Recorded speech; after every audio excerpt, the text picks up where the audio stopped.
Satu unit rumah panggung milik warga di Desa Tanjung Sejaro, Kecamatan Indralaya, Kabupaten Ogan Ilir, ludes terbakar pada Minggu malam.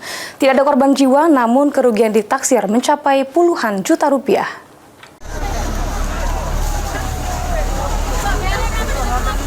Inilah detik-detik saat api melalap sebuah rumah panggung di Desa Tanjung Sejaro, Kecamatan Indralaya, Kabupaten Ogan Ilir pada Minggu malam sekitar pukul 21.00 waktu Indonesia Barat.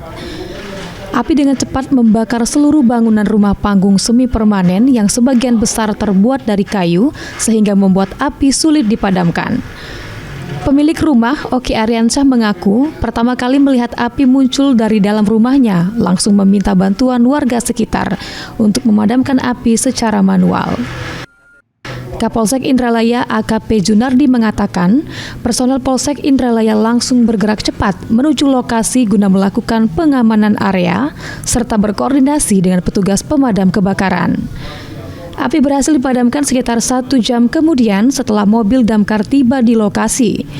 Tidak ada korban jiwa dalam kejadian ini, namun kerugian material ditaksir mencapai puluhan juta rupiah. Hingga kini, penyebab pasti kebakaran masih dalam penyelidikan. Telah terjadi kebakaran atau terbakar satu unit rumah milik saudara Pak Oki Ariansyah.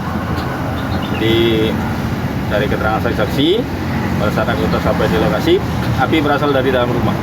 Diduga dari hubungan arus pendek, arus listrik. Api padam sekitar pukul 22.30. Tidak ada korban jiwa, hanya kerugian material itu diperkirakan 150 juta. Ahmad Romawi, PAL TV.